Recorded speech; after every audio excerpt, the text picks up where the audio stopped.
दोस्तों नमस्कार, मेरा नाम है अनूप आकाश वर्मा और आप देख रहे हैं द रिपोर्टर हिंदी।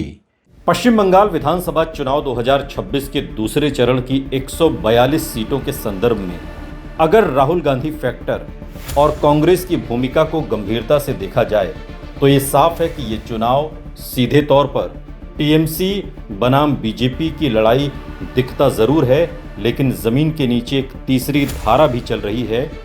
जो कांग्रेस और लेफ्ट का वोट जो अब कांग्रेस में ट्रांसफर हुआ है, उससे जो कांग्रेस की ताकत बढ़ी है, एक धारा ये भी है।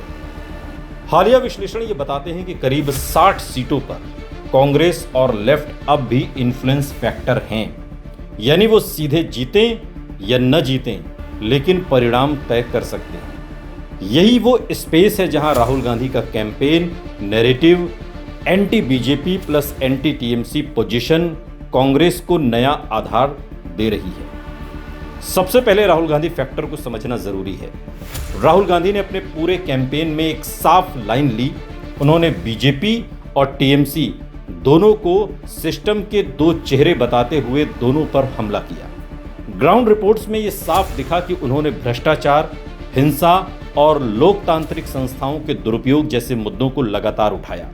यह रणनीति खासकर उन वोटर्स को टारगेट करती है जो टीएमसी से नाराज है लेकिन बीजेपी को विकल्प नहीं मानते, यानी पारंपरिक लेफ्ट और सेकुलर वोटर जो कांग्रेस की ओर शिफ्ट हो रहे हैं। दूसरा बड़ा फैक्टर है लेफ्ट से कांग्रेस की ओर वोट का भारी मात्रा में शिफ्ट होना।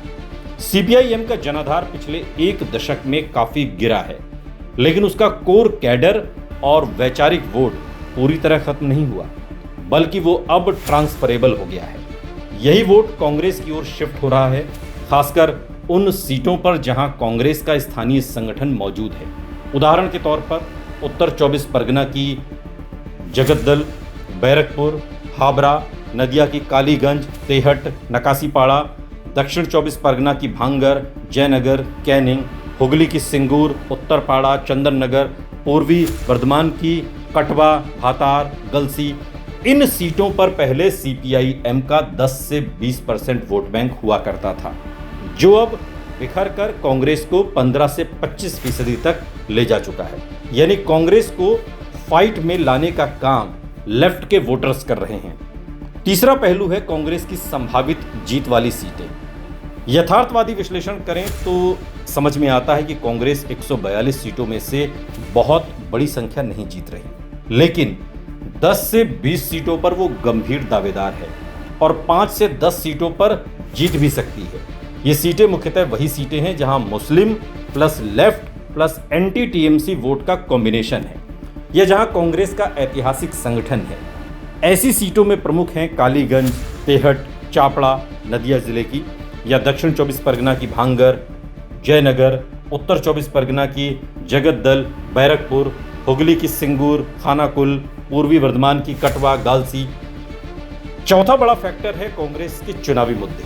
2026 के चुनाव में जो बड़े मुद्दे उभरे, उनमें कांग्रेस ने खुद को तीसरा विकल्प बनाने की कोशिश की। भ्रष्टाचार, स्कूल भर्ती घोटाला, प्रशासनिक सवाल, बेरोजगारी और नौकरी का संकट, चुनावी हिंसा और लोकतंत्र का सवाल, वोटर लिस्ट यानी एसआईआर विवाद, महिलाओं की सुरक्षा और कानून व्यवस्था। ये वही मुद्दे हैं जो पूरे चुनावी नैरेटिव को प्रभावित कर रहे हैं और कांग्रेस इन्हें दोनों सरकारों की विफलता के रूप में पेश कर रही है, यानी बीजेपी की भी और टीएमसी की भी। पांचवां पहलू है 294 सीटों पर अकेले चुनाव लड़ने का फैसला। ये कांग्रेस के लिए डबल एज्ड स्वॉर्ड है। फायदा क्या है? पार्टी अपनी स्वतंत्र पहचान बना रही है, लेफ्ट का वोट सीधे कांग्रेस की ओर शिफ्ट हो सकता है, लॉन्ग टर्म में संगठन मजबूत होगा। नुकसान भी है। नुकसान ये कि एंटी टीएमसी वोट बंट रहा है, कई सीटों पर बीजेपी को अप्रत्यक्ष फायदा मिल सकता है, जीतने वाली सीटों की संख्या सीमित रह सकती है। छठा और सबसे अहम पहलू है ग्राउंड रियलिटी।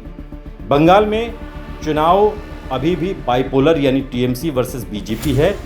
करीब 200 प्लस सीटों पर सीधा मुकाबला इन्हीं के बीच है, लेकिन 60 के आसपास सीटें ऐसी हैं जहां कांग्रेस लेफ्ट का वोट भी निर्णायक है और दूसरे चरण की 142 सीटों में यह प्रभाव खासकर 25 से 35 सीटों पर दिखाई देता है।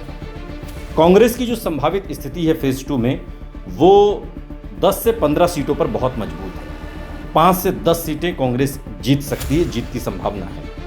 और 25 से 35 विधानसभा सीटें ऐसी है जहां कांग्रेस प्रभाव डालने की स्थिति में है। दूसरे चरण में राहुल गांधी फैक्टर कोई वेव नहीं बना, लेकिन वो एक साइलेंट करंट जरूर पैदा कर चुके हैं जो लेफ्ट के कमजोर होते वोट बैंक को कांग्रेस की ओर खींच रहा है। ये करंट इतना मजबूत नहीं है कि कांग्रेस को बड़ी जीत दिला सके, लेकिन इतना जरूर है कि 142 सीटों में 25 से 35 सीटों पर वो गेम बदल सकता है। कांग्रेस का अकेले चुनाव लड़ने का फैसला तुरंत बड़ी सफलता नहीं देगा, लेकिन ये उसे दीर्घकाल में पश्चिम बंगाल की राजनीति में फिर से स्थापित करने की दिशा में ले जा सकता है। फिलहाल इस चरण में कांग्रेस किंगमेकर नहीं बल्कि गेम चेंजर की भूमिका में दिखाई दे रही है, जिसमें राहुल गांधी फैक्टर एक बड़ा फैक्टर साबित हो सकता है।